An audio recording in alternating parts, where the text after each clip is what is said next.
speak louder or use the microphone? Oh, there's a microphone. Does it work? Yeah, it's working. I can just speak louder. There was a microphone. Speak louder. And I got my MFA in electronic music and recording media from Mills College.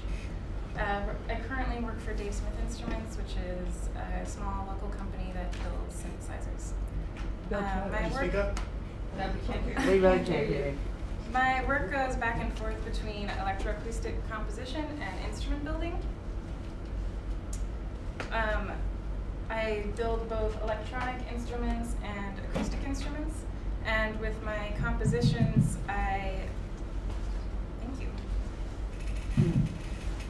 with my compositions, I am concerned with focusing on acoustic and psychoacoustic phenomena and the interaction between sound and architecture.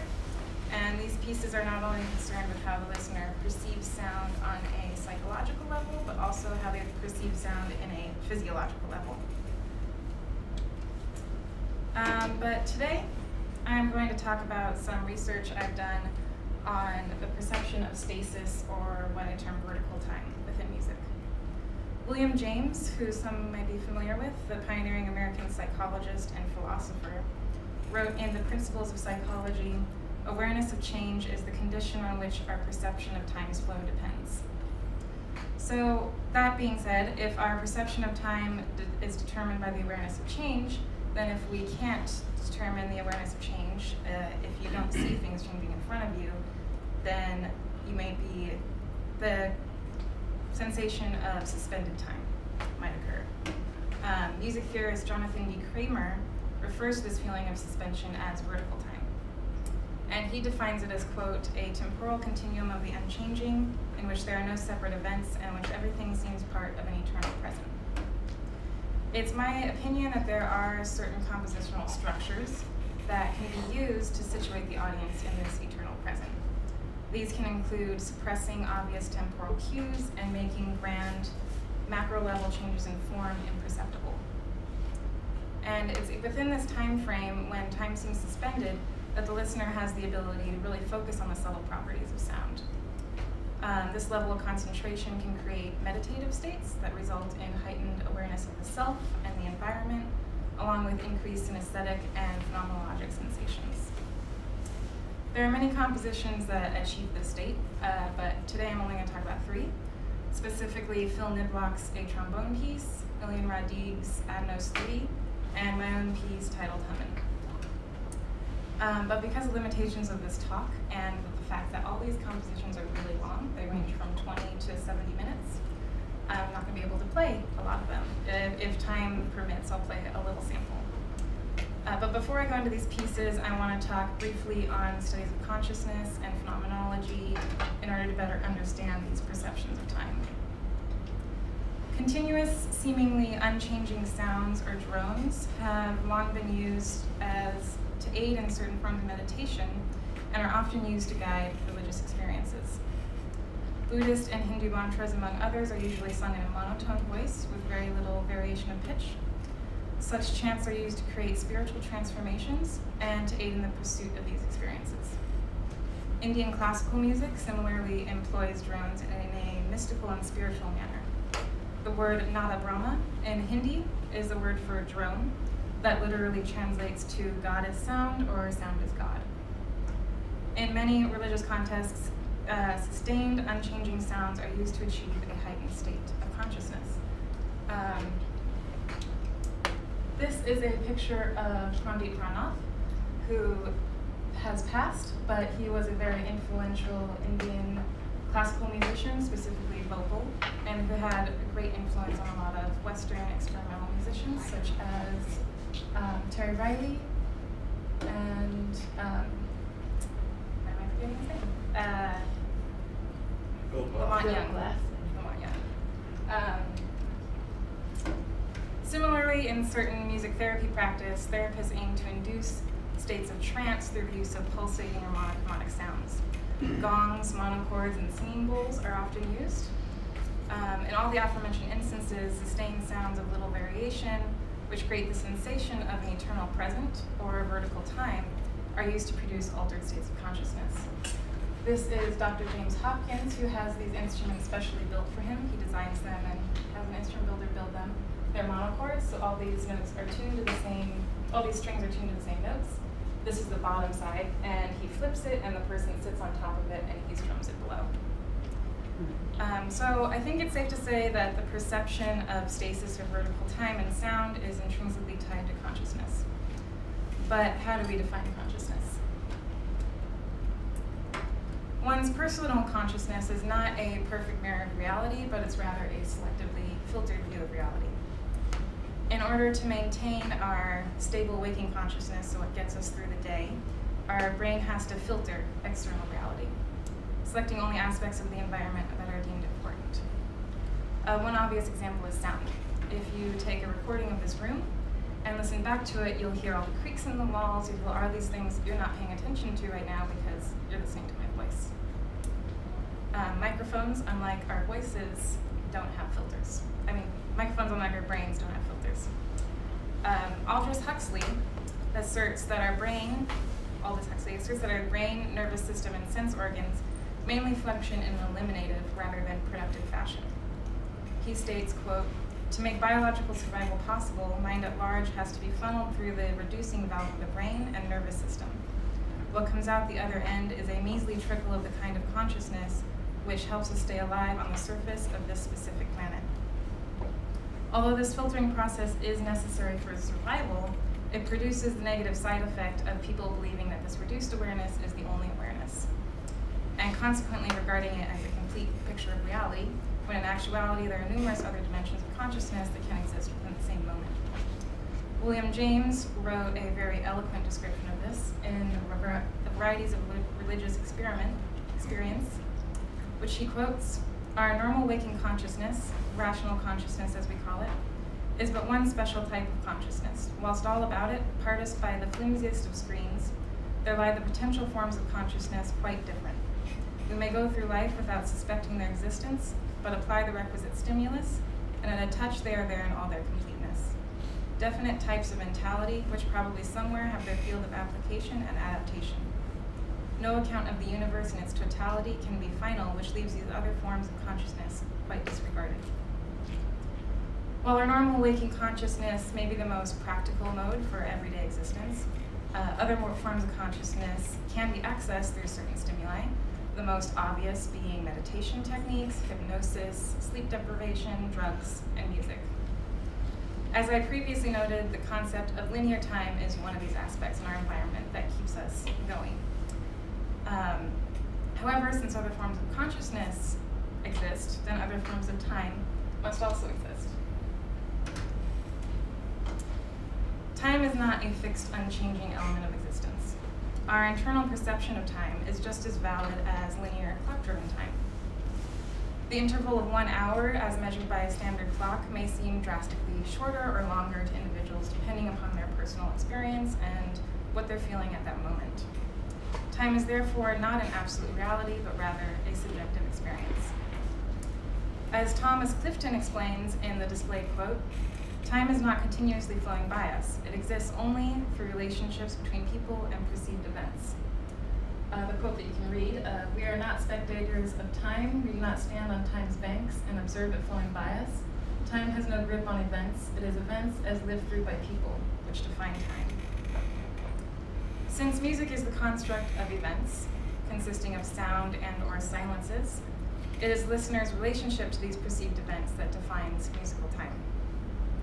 It is true that all music takes up a certain amount of minutes or hours, but this moves in a linear fashion. But this time has nothing to do with the time that a composer means to evoke in a piece. It is the induced duration rather than the objective duration that lies in the phenomenal realm of music.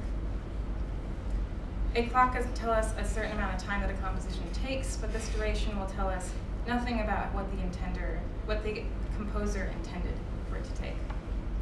While portraying linearity in clock time duration, a composition can simultaneously express vertical time in its experience duration. I'd like to assert here that in order to exhibit vertical time, compositions don't need to lack an overriding linearity. All the pieces I'm going to show do have forms to them. There's an obvious beginning and an obvious end. The determining factor is not the absence of form, but rather the absence of perceived changes in form. I'll start with Phill Niblock. He began composing in the late 60s and is still active today.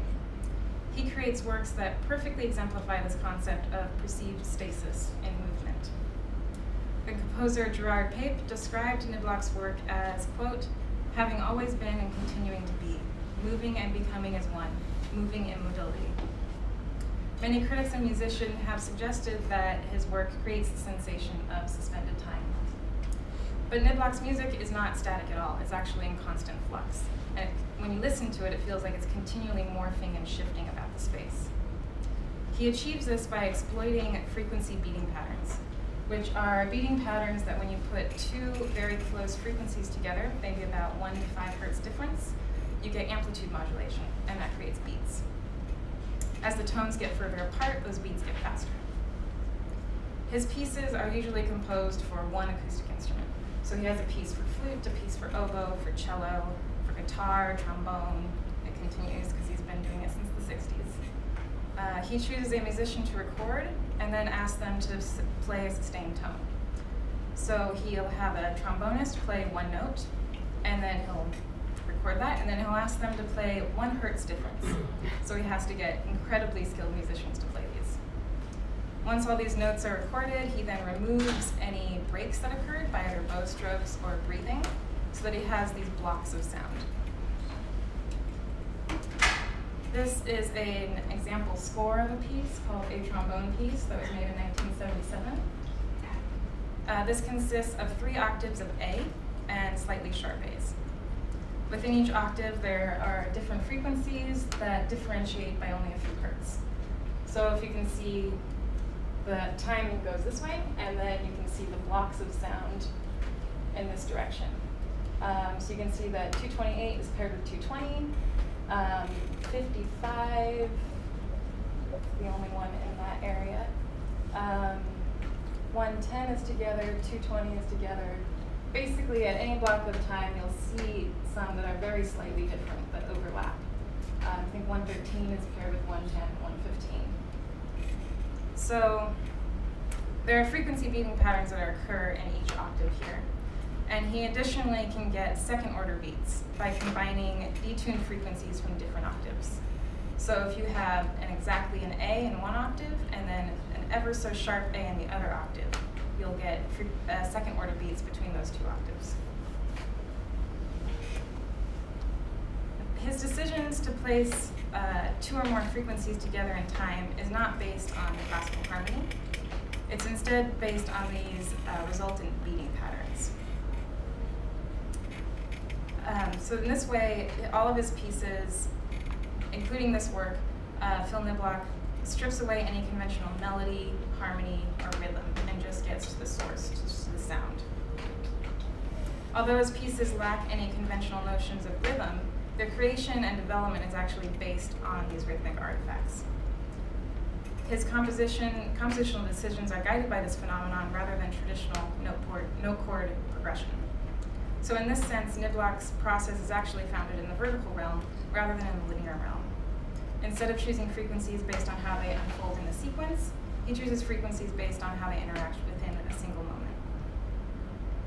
By removing all pauses for breath, he also eliminates any temporal markers and consequently obscures the passage of time. When listening to one of Niblock's pieces, the private, subjective experience of time dominates the objective realm. I've had the experience many times of listening to his pieces and having no idea how much time had passed by the end. They range from 20 minutes to 70 minutes.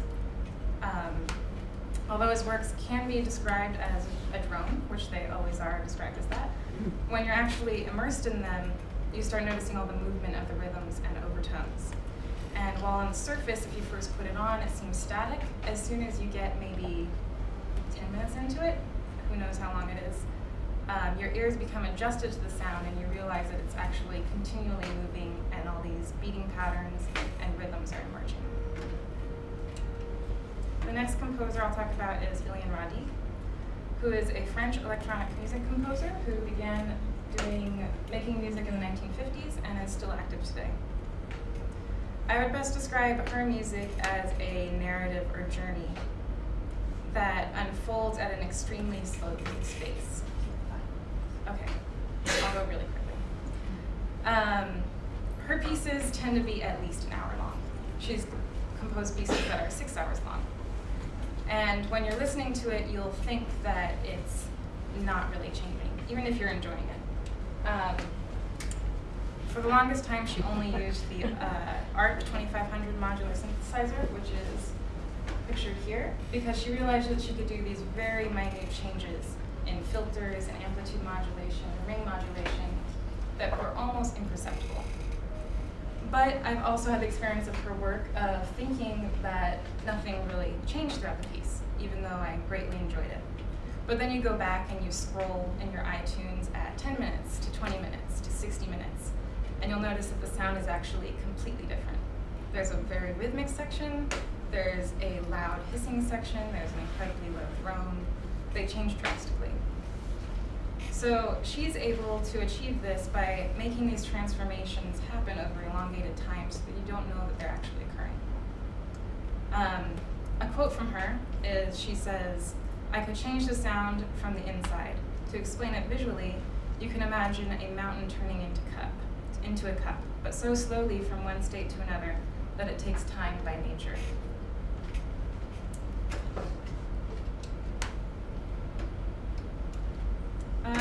So that's just a background of two composers and pieces that have greatly influenced me. Over the past few years, I have been exploring this idea of vertical time and stasis in two different areas, instrument building and composition. I've made a few instruments that are designed to produce sustained tones. This is a reimagination of a glass harmonica that Benjamin Franklin invented in 1761.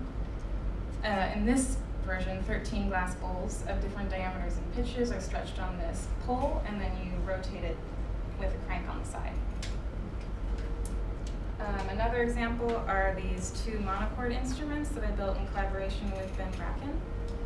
They have 35 strings on them. 25 of them are a traditional monochord, they're all tuned to the same note. And 10 of them are also tuned to the same note, but they're on a temporal bridge, which is an Indian instrument. And the way the bridge acts is you pluck a string and it's actually very slightly tilted so that the string is going to hit that bridge at hundreds of times a second. So then you get all these overtones that emerge. And that's a close-up of the normal bridge next to the temporal bridge. My compositions use similar techniques as those employed by Radigue and Niblock in order to create a discontinuity between clock time and the private experience duration. Hummen, which was composed in 2012, exploits the acoustic and psychoacoustic phenomena that arise from microtonal tuning variations.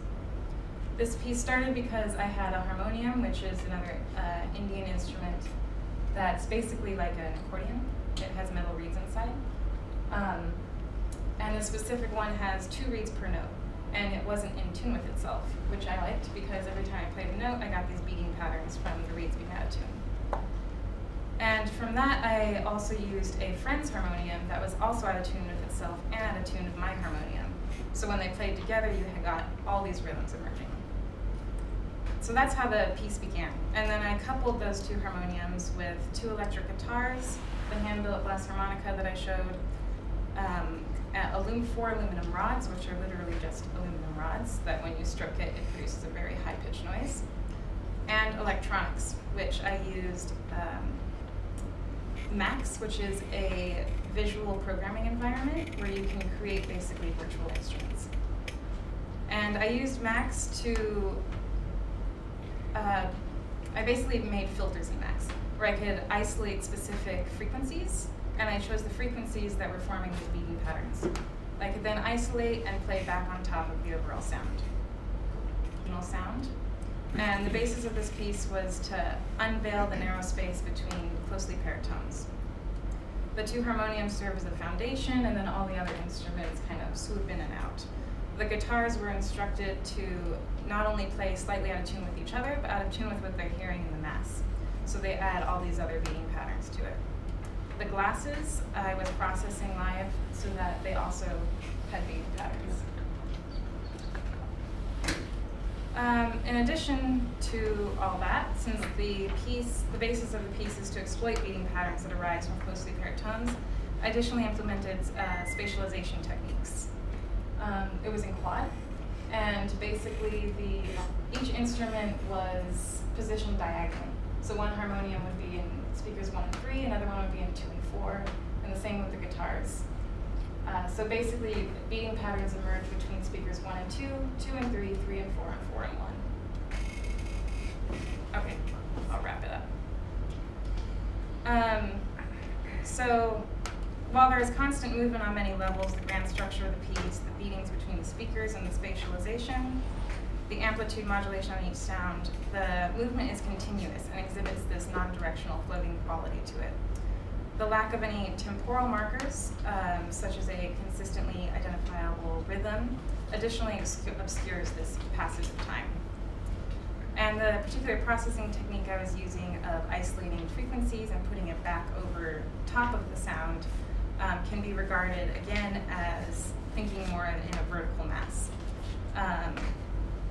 In this approach, the actual instruments are cast away, and instead we focus on the subtle intricacies of the sound. One last thing about this. I am using loops in it, which I think of loops as symbolizing an eternal return to the present. So by constructing a mass of sound out of these numerous 1-minute loops, I am in effect creating this constant return to the present. However, my loops, I put loop point variations, so it's never quite starting and stopping in the same point. So you never can quite discern that the loop is happening. And to end, I'd just like to end on a quote by Henry Bergson from An Introduction to Metaphysics, where he writes, to intellectualize the experience of duration is to falsify it. Real duration can only be experienced through intuition, as intuition reveals the frequently obscured reality of existence. Thank you.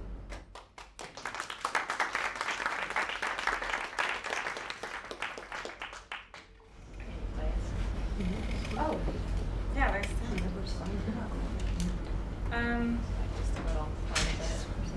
Any question? Does she have an audio one? Yeah, she's going to play while she takes questions.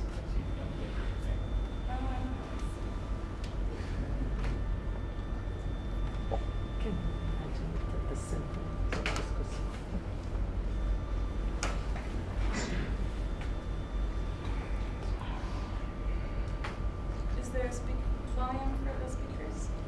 It should be Peter. Yeah, it's all Where is the volume?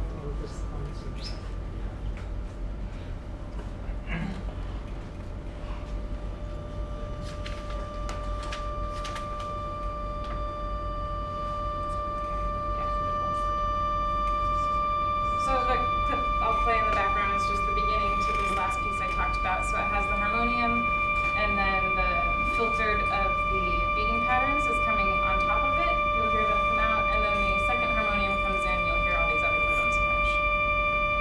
Any questions while this is playing? Sorry, the plug is not working.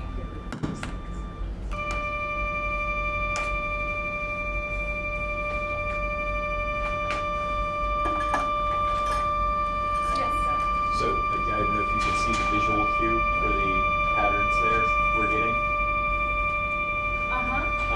When the sound goes off, those will disappear. There's an old trick in analog TV where if the sound and the video aren't more than about 1/10 of a second out of sync, that our brains would just stitch them together.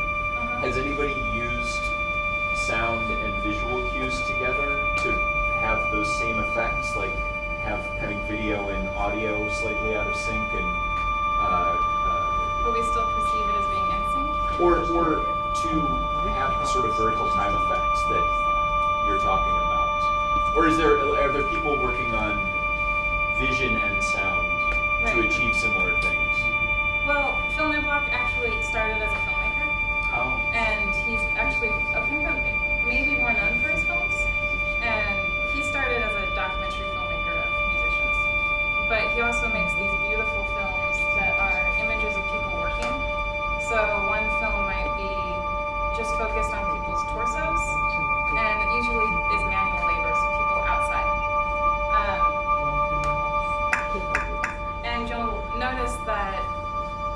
the effect of the film is almost the same as the effect of the music to me. It's kind of these drone pieces where you just see the same thing over and over. There's people going in cornfields, basically. But they're always different, and you basically end up seeing the subtleties of the movement within the frame. So that would be like the most obvious example I think of that. So repetitive motion. Yeah, it's repetitive motion. It's basically the same characteristics that he used in his music, where there's no narrative, there's no sort of like obvious progression to it. It's basically like a visual drone. But the longer you watch it, the more subtle intricacies you see. Yeah. Why did you choose plucked fretted rather than bowed, not fretted?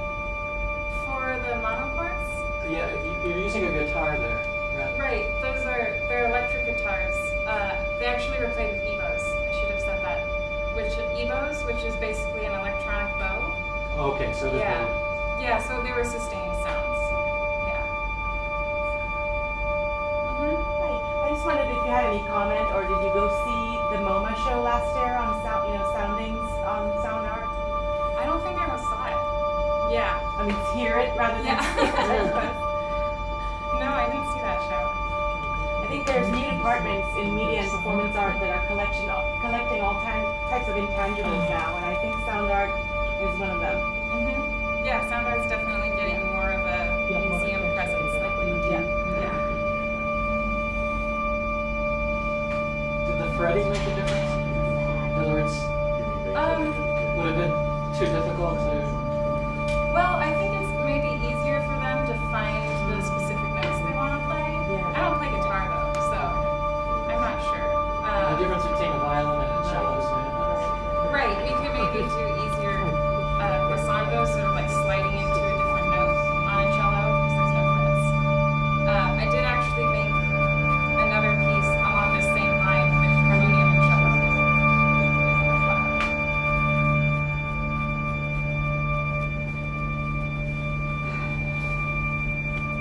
Any other questions? Is there any relation between vertical time and fractal? What was that? Is there any relation between vertical time and fractal? And fractals? Yeah. I haven't explored that before, even though I am intrigued by fractals. I could see how you could go there because it's kind of this continuous return, right? The more you zoom in, you just keep seeing the same thing over and over. Yeah. The book I mentioned at the beginning, the Jonathan D. Kramer book, that was only a clip. The whole thing is like 25 minutes.